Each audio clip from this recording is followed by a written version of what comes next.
with this solution, they told us that it was taking them around 1 hour, right? So from 8 hours that they could spend one whole day, let's say 7 hours, we narrow it down to 1 hour, because the agent was doing a lot of exploration by the person instead of the person, and was providing like a seed of what the query would look like.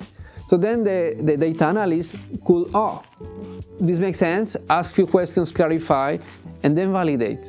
And then they bring, okay, this is correct. So, this is the thing.